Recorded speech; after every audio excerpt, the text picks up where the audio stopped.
बगावत क्या है?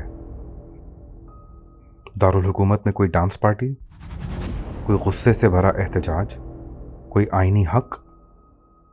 नहीं, बगावत कोई मजाक नहीं है। बगावत दुनिया की किसी भी रियासत का सबसे बड़ा जुर्म है।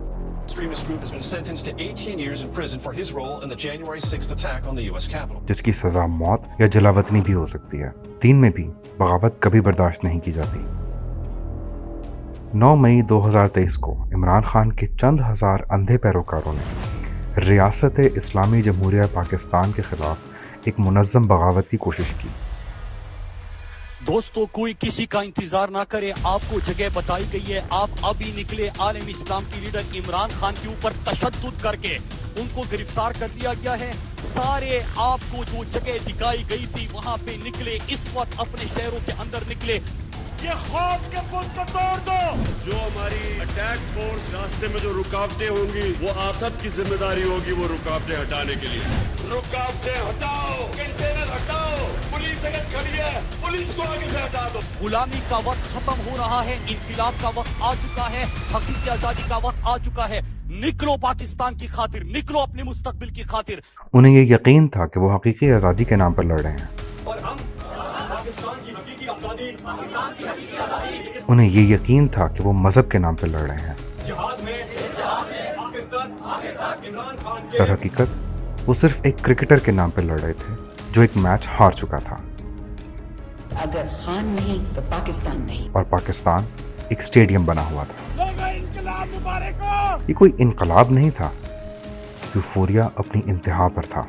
चंद हजार अंधी गुस्से में भरी जिंदा लाशें जिनको नताइज की कोई समझ नहीं थी, ये सोच रहे थे कि वो 10 लाख सिपाहियों की फौज को शिकस्त दे सकते हैं। 20,000 लोग सड़कों पे काटते जनरल का पेशाब निकलता है। जैसे कोई 2 साल के बच्चे किसी हाथी को कंकर मार रहे हों। क्या इन्हें अंदाजा भी था कि वो बाकायदा गद्दारी कर रहे हैं, या वो किसी अवामी धोखे में आकर ये सब कर रहे थे? वो समझ रहे थे कि वो किसी फिल्म में हैं। वो रियासत पर हमला आवर थे और साथ साथ सोशल मीडिया पे लाइव स्ट्रीम कर रहे थे। जीतेंगे भाई, जीतेंगे। उनका ख्याल था कि वो महज गुस्से और जोश से अपने हीरो को जिता देंगे। इनकी ऐसी की तैसी कुत्ते के बच्चों की इनकी लाइनमैन कर देगा। लेकिन ये एक बगावत थी, एक बगावत जो नाकाम हो गई। खून रेजी से बचने के लिए फौज को बहुत जिंदा तहम्मुल का मुजाहरा करना पड़ा, क्योंकि वो देख रहे थे कि इन यूफोरिया ज़दा जिंदा लाशों को नहीं पता कि वो क्या कर रहे हैं। तुम हमारे खिलाफ हो, पब्लिक तुम्हारे जीएचओसी की तरफ रवाना हो। यही होगा, पब्लिक जाएगी जीएचओसी की तरफ। इंशाल्लाह आ सकती है, नहीं जलाइए। आसिफ मुनीर अपनी खैर बना। असल सवाल ये है कि बात यहाँ तक पहुंची कैसे।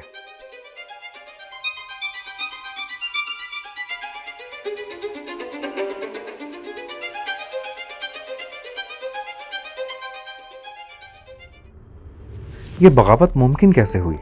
एक कौम अपने हीरो की परस्तिश में इतनी अंधी कैसे हो सकती है कि वो बगावत जैसे संगीन जुर्म को इतना हल्का समझ ले? ये किसी सियासी तहरीक का नतीजा नहीं है, ये कोई इनकलाबी सोच नहीं है, ये सिर्फ एक शख्सियत परस्ती का कल्ट है। कल्ट की पैरोकारी और मसीहा ज़हनियत दुनिया में कोई नई चीज़ नहीं है। हर मुल्क में हमेशा ऐसे लोगों की थोड़ी सी तादाद होती है, लेकिन इनको कंट्रोल में रखा जाता है। इन्हें कौमी सतह पर कल्ट बनाने की इजाज़त कभी नहीं दी जाती। सिर्फ पाकिस्तान जैसे मुल्क में एक कल्ट को कौमी सतह पर आज़ादी से फैलने की इजाज़त दी गई। इमरान खान इस दौर का वली है और उसके साथ शहीद जो भी होगा, उसकी राह में जो शहीद होगा, शहीद भी कहलाएगा और सहाबा भी कहलाएगा। और इस कल्ट ने फैसला किया कि वो मुल्क को जला दे। जब आप 2 लाख लोगों को इकट्ठा करें जो पाकिस्तान के बारे में संजीदा ही नहीं, इनको कल्ट की सोच और यूफोरिया में ब्रेन वॉश कर दें और उन्हें एक मुश्तरका मकसद दे दें, तो क्या होगा? रियासत पर हमला होगा। जो होगा वो 9 मई है। लेकिन चंद हजार लोग ये कैसे समझ बैठे कि वो रियासत के खिलाफ बगावत करेंगे और बच जाएंगे? वो ये इसलिए समझे क्योंकि पाकिस्तान में सज़ा का कोई कॉन्सेप्ट है ही नहीं, इंसाफ का कोई निज़ाम है ही नहीं। अदलिया और इंसाफ एक मुआशरे को फंक्शनल और सिविलाइज्ड रखते हैं। जब इंसाफ नहीं होता तो कोई भी नताइज से खौफज़दा नहीं होता। जहाँ जहाँ इंसाफ काम ना कर रहा हो, 100 रैंडम लोग फैसला कर सकते हैं कि मुल्क को कैसे चलाना है, और उससे मुल्क तबाह हो जाता है। सोचें, पाकिस्तान में एक दिहाई से क्या हो रहा था। एक यूफोरिक अवाम मुसलसल एक जुर्म होता देख रही थी बगैर किसी नतीजे के। वो जुर्म था हद तक इज्जत। इमरान खान पूरे पाकिस्तान को दिखा रहा था कि वो किसी के बारे में कुछ भी कह सकता है, कि किसी के बारे में कोई सबूत के बगैर इल्ज़ाम लगा देना बिल्कुल ठीक है। आप ये काम सोशल मीडिया पर कर सकते हैं, जलसे में कर सकते हैं, बल्कि मुल्क की टीवी पर भी कर सकते हैं। कौम को ये यकीन होने लगा कि क्योंकि कोई सज़ा नहीं है इसलिए ये इनका हक है कि किसी की भी इज्जत मजरूह कर दें।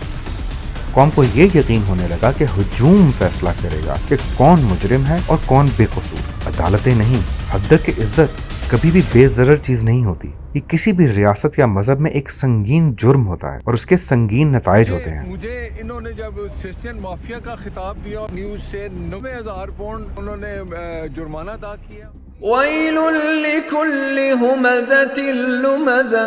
हर तानागो और ऐब गोई करने वाले के लिए तबाही है, क्योंकि जब हद के इज्जत की कोई सज़ा ना हो तो कोई कीमती शय बाकी नहीं रह सकती। किसी समाजी शख्सियत या किसी रियासती इख्तियार की कोई इज्जत नहीं रह सकती। ये तमाम शख्सियात एक मजाक बन जाती हैं सिर्फ हसद की वजह से। मरियम का पैर पे आई हुई है, खूबसूरत तो है। इमरान खान की हुकूमत के दौरान होने वाले जुल्म याद करें। आप इतने बेगैरत हो, लड़ना है तो मर्दों से लड़े। तारीख ये याद रखेगा, कोई कन्विक्शन के बगैर आज आपने मरियम नवाज साहिबा को गिरफ्तार किया है। कानून नाफिज करने वाले इदारों को सियासी मुखालफों की खवातीन को बगैर सबूत के गिरफ्तार करने के लिए इस्तेमाल किया जा रहा था। ये शोहरत परस्ती के नाम पे होने वाला एक जुल्म था। मुल्क भर में इस पर हंसी उड़ाई जाती थी जैसे ये कोई मजाक हो। लेकिन मेरी बात याद रखें, ये मजाक पाकिस्तान के हर एक घर में पहुंचेगा जहां औरत है, क्योंकि जब नाइंसाफी फैलती है तो वो किसी भी घर को छुए बगैर नहीं रहती। अदलिया के निज़ाम की नाकामी हर जुर्म तक जाती है जिसका आप सोच सकते हैं। कत्ल, अदलियाती कत्ल, आइन की खिलाफ वर्जी, ज़मीन पर कब्जा, करप्शन, चोरी, अकरबा परवरी, रिश्वतखोरी, टैक्स चोरी, स्मगलिंग, हरासमेंट, रेप, अगवा, नशाकुशी। जब ये तमाम बड़े जराइम की सज़ा ना मिलती हो तो कौन कानून को संजीदगी से लेगा? क्यों कोई शहरी रेड लाइट पर रुकेगा? क्यों वो अपने टैक्स देगा? कौन सा शहरी किसी भी चीज़ के लिए क्यों कतार बनाएगा? ये कोई मुहज़्ज़ब मुआशरा नहीं है। यहाँ वाहिद कानून जंगल का कानून है। खा जाओ या खाए जाओ, जिसके पास ज़्यादा ताकत है वो कमज़ोर को दबा देगा। यही वजह है कि ये पूरा मुल्क किसी बुनियादी इंसाफी निज़ाम से नहीं चलता, बल्कि एक मुसलसल ताकत की दौड़ में लगा रहता है। उनके पास और कोई चारा नहीं, क्योंकि इंसाफ की अदम मौजूदगी में ताकत जिंदा रहने का वाहिद तरीका बन जाती है। पाकिस्तान एक ऐसा मुआशरा बन चुका है जिसमें हर शख्स अपना ही बादशाह है। रियल एस्टेट में ऐसे ऐसे लोग हैं जिनका टेलीविजन के ऊपर नाम लेना जो है मना है, मसलन मलिक रियाज है। हर जज, ब्यूरोक्रेट, कारोबारी या जनरल ये समझता है कि वो एक बादशाह है, कि वो जब चाहे कवायद को बना सकता है और तोड़ सकता है। इसी वजह से पाकिस्तान की रियासत उसके शहरियों के जहनों में एक गपशप बन के रह गई है। आइन सिर्फ एक कागज का टुकड़ा बन गया है, कानून सिर्फ एक तजवीज़ बन गया है। जाती घड़ी है, मैं उसे बेचूं, मैं जो मर्जी करूं उसे। ये मुल्क खुदा और उसके दीन के नाम पर कायम हुआ था। इस कौम को उसके नाम से इकट्ठा किया गया था।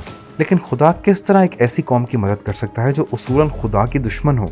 ये मुल्क तबाही के किनारे पर है, क्योंकि ऐसी रियासत जिसमें इंसाफ ना हो खुदा की दोस्त नहीं बल्कि खुदा की दुश्मन है, और खुदा कभी अपने दुश्मनों की मदद नहीं करता। एक ऐसी रियासत जिसका कोई इंसाफी निज़ाम ना हो नाकाम ही होगी। इंसाफ के निज़ाम की कमी ने मुल्क में जुल्म का निज़ाम पैदा कर दिया है। भाई भाई पर जुल्म करता है, वालिदैन बच्चों पर जुल्म करते हैं, बच्चे वालिदैन पर जुल्म करते हैं, शोहर बीवी पर जुल्म करता है, उस्ताद तालिब इल्म पर जुल्म करता है, मालिक मुलाजिम पर जुल्म करता है। जिसके पास थोड़ी सी भी ताकत है वो खुद अपने लिए बादशाह है, बगैर किसी नतीजे की समझ के। इंसाफ के निज़ाम की कमी ने जुल्म के निज़ाम को जन्म दिया है। कुफर का निज़ाम चल सकता है लेकिन जुल्म का निज़ाम नहीं। जब लोगों को यकीन हो कि हद के इज्जत जैसा जुर्म इनका हक है, जब वो वाज़े तौर पर देखते हैं कि ताकतवर लोग जो मर्जी करें बच जाएंगे, तो वो ये क्यों नहीं समझेंगे कि बगावत भी उनका एक हक है। शह मात, एक अंधी कौम, एक तबाहशुदा कौम है। जब तक अदालती निज़ाम को दुरुस्त करने के लिए बड़े इक़दामात नहीं उठाए जाते, कौम ताकत की दौड़ में अंधी ही रहेगी। अंधों के देश में काना राजा होता है। अगर ये दज्जाल नहीं तो पता नहीं फिर दज्जाल क्या है। कौम की तबाही के बुनियादी गाइड की तीसरी किस्त देखने का शुक्रिया। कौन थे? Rothschild, Goldsmith. ये गोल्डस्मिथ जिसने शिकार किया है दादा इमरान खान। और कीजिए, अगर वो सारा साजिशी किरदार जो यहूद का है वो सामने हो तो हर शय आपके सामने बिल्कुल ट्रांसपेरेंट नजर आएगी। आप देख सकते हैं कि असल में हो क्या।